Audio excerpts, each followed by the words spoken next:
ওই মা বাবা কেমন সম্পদ চাচনি। কিছুদিন আগের একটা ঘটনা তোমরা অনেকেই দেখেছো। বরিশাল লাইনে লঞ্চ চলতেছে, কিছু দূর যাওয়ার পর স্ত্রী তাকাইয়া দেখে লঞ্চের চতুর্দিকে আগুন লাগিয়ে গেছে। আ'মাল से बनती है ये जन्नत भी जहन्नम, लिखा के फितरत में न नूर है न नारी, लिखा के फितरत में न नूर है न नारी।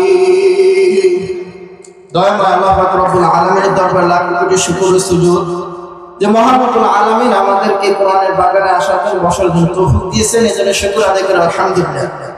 লক্ষ কোটি দরুদ মুহাম্মদুর রাসূলুল্লাহ সাল্লাল্লাহু আলাইহি ওয়াসাল্লামের উপর।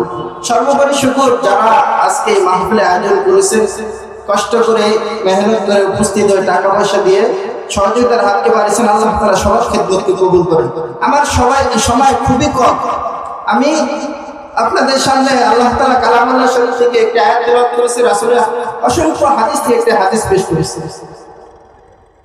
তো আল্লাহ তাআলা বলেন, ওয়াকাদা রাব্বুকা আল্লা তা'বুদু ইল্লা ইয়াহু, তোমার রবের আদেশ আল্লাহর ইবাদত করবা, অন্য কারো ইবাদত করবা না। কার ইবাদত? একমাত্র আল্লাহর ইবাদত করবা, অন্য কারো ইবাদত করবা না। রহমতের নবী বলেন, লা তাআতা লিমাখলুকিন ফি মাসিয়াতিল খালিক, আল্লাহর ইবাদত ব্যতীত ভিন্ন মাখলুকের ইবাদত করাই হলো হারাম, আল্লাহর ইবাদত ব্যতীত ভিন্ন জিনিসের ইবাদত করাই হলো হারাম। ইবাদত চলবে কার? দুনিয়ার কোন বান্দার ইবাদত চলবে না, কোন নেতার ইবাদত চলবে না, কোন প্রধানমন্ত্রীর ইবাদত চলবে না, কোন ইমাম সাহেবের ইবাদত চলবে না, কোন মাস্টার সাহেবের ইবাদত চলবে না, কোন সভাপতির ইবাদত চলবে না। ইবাদত চলবে একমাত্র আমার আল্লাহর, এছাড়া অন্য কারো ইবাদত চলবে না। ইবাদত চলবে একমাত্র আল্লাহ। আমার সময় খুবই কম, তো এজন্য আমি তাড়াতাড়ি আগানোর চেষ্টা করছি।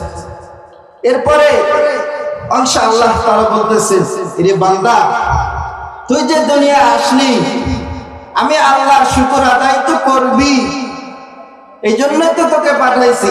তবে তুই তোর মা বাবার শুকর আদায় করিস, কারণ বান্দা দুনিয়ায় আসার জন্য তোর মা বাবার বড় অবদান আছে। তোর মা বাবার শুকর আদায় করবি। ওয়াবিল ওয়ালিদাইনি ইহসানা, ইহসান করো। কাপড়ের প্রয়োজন হয় কাপড় দাও, খানার প্রয়োজন হয় খানা দাও, সেবার প্রয়োজন হয় সেবা দাও। বান্দা যা যা লাগবে তুই সব তোর মা বাবাকে দে।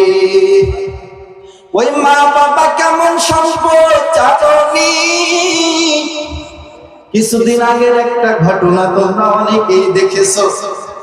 বরিশাল লাইনে লঞ্চ চলতেছে, কিছু দূর যাওয়ার পর স্ত্রী তাকাইয়া দেখে লঞ্চের চতুর্দিকে আগুন লাগিয়ে গেছে।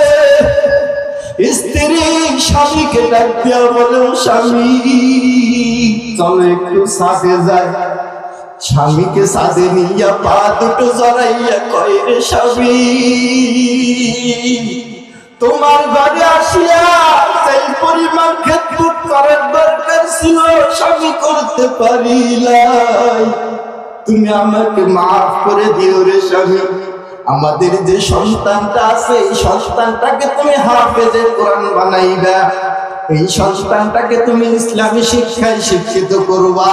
এবার স্বামী বলে, ও বিবি, এই সন্তানটাকে কেমনে বাঁচাইলো, কেমন মা? এবার মা বলে, স্বামী, সন্তানটাকে তুমি বুকের মধ্যে ভালো করে বেঁধে নাও, বেঁধে নিয়ে পানির মধ্যে ঝাঁপ দাও। আল্লাহ যদি চায় কোনো এক কিনারে যাইয়া পৌঁছে যাওয়া। আল্লাহর বান্দা এবার সন্তানটাকে বুকের মধ্যে বেঁধে পানির মধ্যে ঝাঁপ দিয়া দিলেন। আল্লাহর বান্দা সন্তানকে নিয়ে সাঁতরাইতেছে। কিছু দূর যাওয়ার পর আল্লাহর বান্দা হয়রান হয়ে গেল। মনে হয় সন্তানটাকে ছেড়ে দে, আবার ছেড়ে দেয় না কারো। তার স্ত্রী ওই লঞ্চের মধ্যে আগুনে পুড়িয়া মরতেছে। আল্লাহর বান্দা সন্তানটাকে আবার বুকে জড়াই গেলাম, এমন এক হালাত। তারপরেও বাবা সন্তানকে ছাড়ে না। সন্তানের জন্য মা লঞ্চের মধ্যে আগুনে পুড়তেছে, আর বাবা এই কষ্টের মধ্যে সন্তানকে বাঁচানোর চেষ্টা করতেছে। ও সানিয়া জানের মুসলমান, তোমরা মা বাবাকে কষ্ট দাও আর মা বাবার কাঁদাইও না। ওই মা বাবাকে কষ্ট দিয়ে তুমি কোনো দিন দাবি হইতে পারবা না রে। ওরে আল্লাহর বান্দা, দুনিয়ার জমিনে যাদের সম্মানী ব্যক্তি দেখো, তাদের কাছে যাইয়া বলিও ভাই এত বড় হইলা কেমনে? আল্লাহর বান্দা বলবে আমি মা বাবার বড় দোয়া পাইছি, এই জন্য বড় হয়েছি। আজকে আমি এই জায়গায় কথা বলতেছি, আমার কোনো অহংকার না, আমার কোনো গর্বের বিষয় না। কিছুদিন আগে মা বাবা আমার মাথায় হাত রাখিয়া দোয়া করেছে, সন্তান আল্লাহ যেন তোকে দিনের খাদেম বানায়। এই জন্য মা বাবাকে ভুলিয়া যাইও না, মা বাবার শুকর আদায় করবা। মা বাবার শুকর আদায় যদি না করো, সাহাবী আলকামার মতো ঘটনা তোমার হয়ে যাইতে পারে। আল্লাহর নবীর সাহাবী কত বড় দলিল কদর সাহাবী, মরণের আগে মুখে কালিমা জারি হয় না। যখন মা বেয়াদবি মাফ করে দিয়েছে, তখন তার মুখ দ্বারা কালিমা জারি হয়েছে। এই জন্য মা বাবার সাথে বেয়াদবি করবা না।